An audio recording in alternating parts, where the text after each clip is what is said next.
E aí, gente, Hackerman aqui. No vídeo de hoje a gente vai falar sobre o complexo de Kolmogorov. E agora com um paper da Nature, né? Em 1953. Então, você pode estar pensando, nossa, porque tem um paper de 1953 da Nature, né? Que é um jornal famoso, né? De ciência. Esse daqui é a estrutura para o DNA, né? Eu não vou conseguir falar, né? Deoxirribose nucleic acid, né? Então, aqui é uma sugestão, na verdade, da estrutura do DNA, né?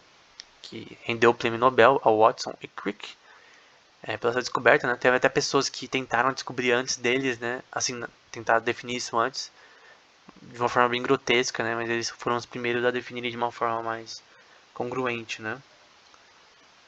Enfim, se não me engano, sugeriram de tripla hélice antes, mas na verdade o principal vai ser esse modelo aqui embaixo, né? Que vai ser uma estrutura de dupla hélice, né? Que você tem essas pontes aqui que ligam, né? E essa questão dos nucleotídeos, né? Que vão definir os 4 nucleotídeos como parte importante do DNA e também os 20 aminoácidos que são importantes também para a estrutura do DNA. E você pode ver, eu sei que tem muita coisa escrita aqui, mas se ir para a parte da direita, nesse texto, o primeiro, segundo, terceiro parágrafo. Então você vai para a direita, primeiro, segundo, terceiro parágrafo. Na parte B do terceiro parágrafo, você vai ler ali que tem pares, né? Adenina, que vai falar purine, né? Mas vai falar assim: adenina, timina, guanina, citosina, né? Então, A, T, G, C. Que eu falei que tinha 4 bases, né? Essas 4 bases definem o DNA humano, né? Então, basicamente, você pensa, pô, naquela época ninguém sabia disso. Tudo pra maioria das pessoas, isso não. Ninguém sabia como o DNA funcionava na prática, a estrutura dele, né? E agora tem alguém que sabe, né? Alguém que conseguiu determinar isso, né? Tem outro paper ele define essa coisa de que não são só esses 4, mas também são os 20 aminoácidos que compõem a estrutura relacionada a eles. E basicamente, né? Você tem ali as 4 combinações, então dá pra ver que é dupla hélice, né? Então sempre um gruda com o outro. E você vai ver mais pra frente que é como se fosse uma massinha, né? Eu lembro até que o professor de um curso que eu fiz também, esse da Universidade de Johns Hopkins, acho que nos Estados Unidos. E eu lembro que o professor falou que é como se fosse uma massinha, né? A forma como. Ele mostrou com massinha de 4 cores, né? A forma como o DNA se constrói, né? Uma ligando na outra, né? Só que com essa questão de dupla hélice, né? Então, você vê ali a relação de pontes de hidrogênio, né? Embora recentemente eu vi uma palestra que sugere que não são pontes de hidrogênio, né? Mas, enfim, nós vamos falar sobre isso hoje, né? Que define de uma forma mais específica, né? Que não é tão assim. Mas enfim, no geral, pontos de hidrogênio. Nesse caso, ligando ali a timina e a adenina, por exemplo. Então, é uma parte importante, né? E aqui, um artigo que a gente vai usar uma imagem relacionada a esse assunto. Por exemplo, a gente está 1, 2, 3, 4, 5 bactérias, né? Uma famosa é relacionada à família Corelliae, Escherichia coli, ali relacionada à pneumonia, enfim. Basicamente o que você tem ali. Lembra, gente, isso daqui é só uma representação curta, né? É parte da sequência genética dessas bactérias. É claro que a maioria dessas bactérias pode ter centenas e de milhares de sequências, né? Mas você pode ver que tem ali, ó, por exemplo, na Escherichia coli, E. coli que é a terceira. Tem ali GGT, GCG, isso é a estrutura do DNA.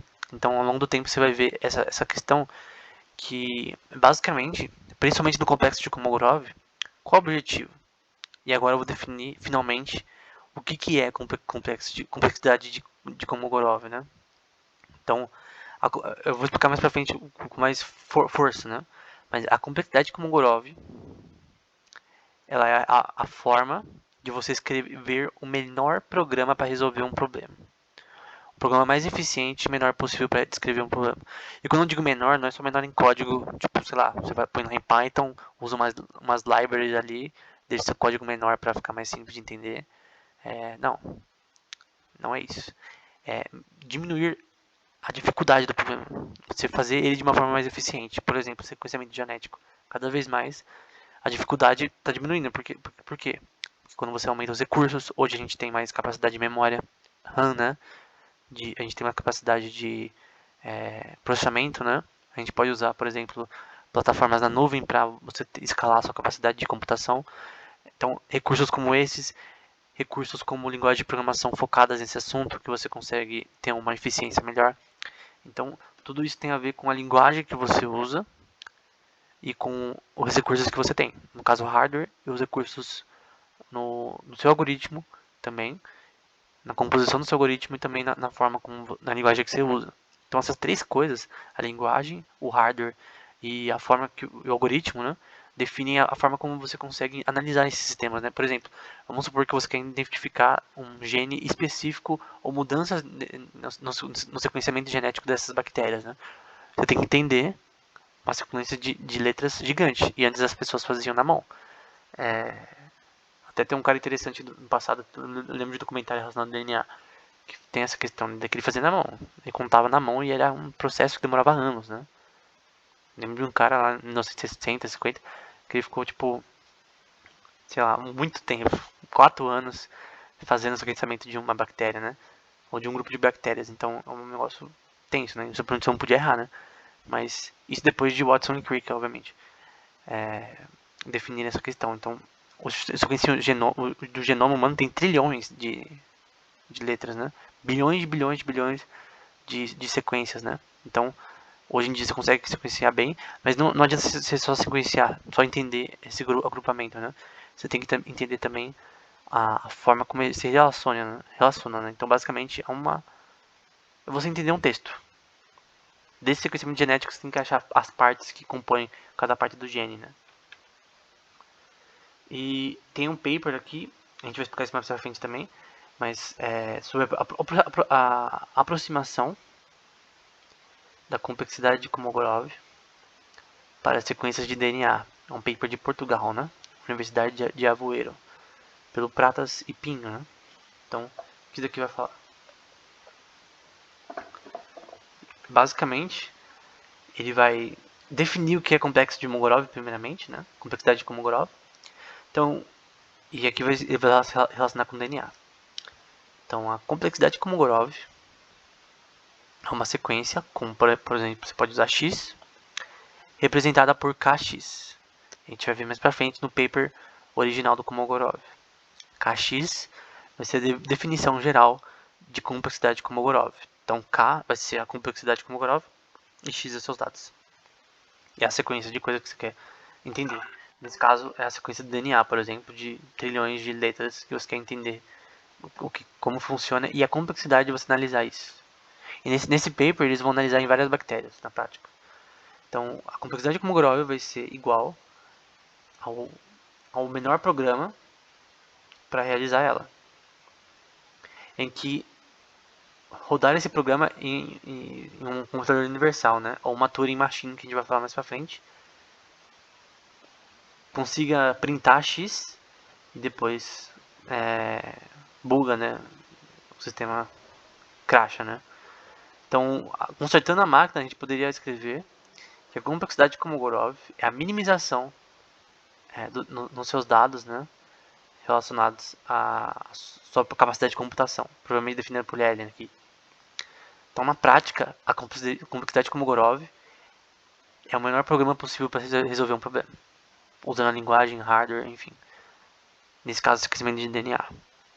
E não só sequenciamento, mas você entender partes genéticas do DNA e relação entre elas. Rápido. Então, de repente, você já resolveu um problema, você não consegue resolver esse problema rápido, né? Como a gente define velocidade na área da computação, da ciência da computação?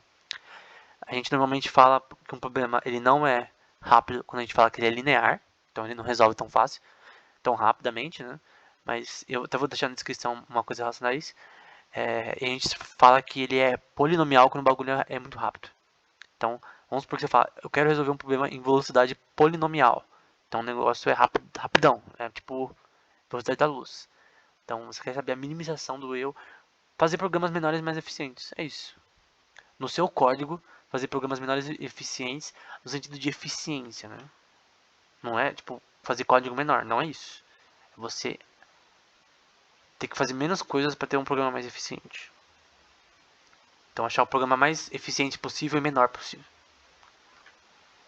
Então, o objetivo do artigo foi pegar vários vírus, bactérias, fungos, plantas, arquia, realmente não sei o que é.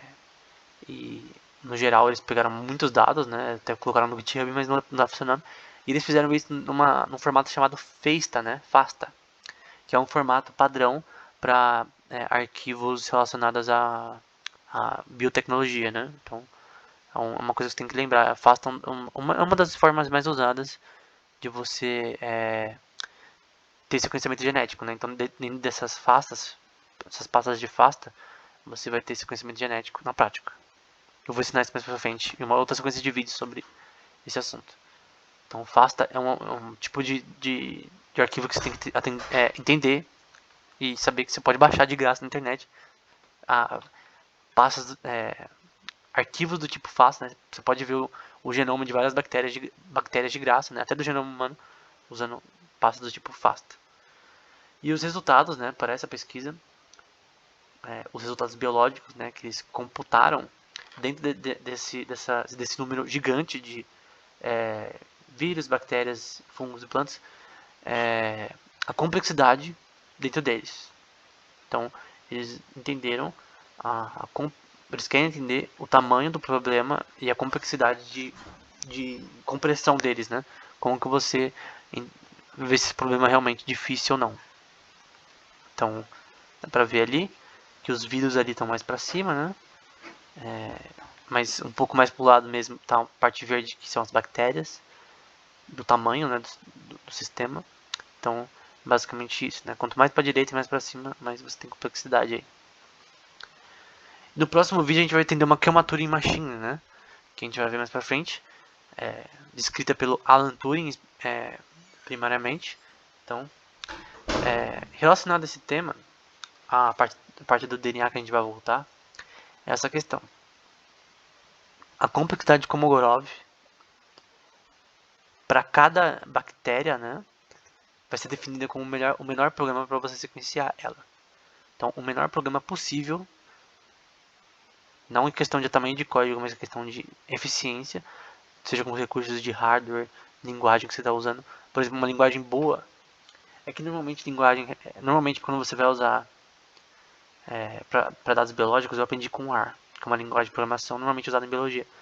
Mas você usa, por exemplo, as ferramentas, você usa libraries, né, DBs, relacionadas à biologia, né? Ou você pode usar um software, né, mais fácil. Mas você usa libraries, né, para você analisar esse tipo de coisa. Com certeza eles fizeram isso também. Na verdade, fizeram um software, né? Eles usaram um software para fazer isso. Mas você pode usar também linguagem de programação. Mas vamos supor que a linguagem mais eficiente você use com o menor programa possível para resolver o problema do sequenciamento genético de desses vírus, bactérias e tal. Então, você pode, basicamente, o que é complexidade de Kolmogorov? É se achar o menor programa possível para resolver esse problema. E aplicável a DNA seria aplicado a esses tipos de seres vivos, né? Então, é basicamente isso. Lembra disso e você já sabe o básico o suficiente sobre complexidade de Kolmogorov da forma popular. Enfim, até o próximo vídeo.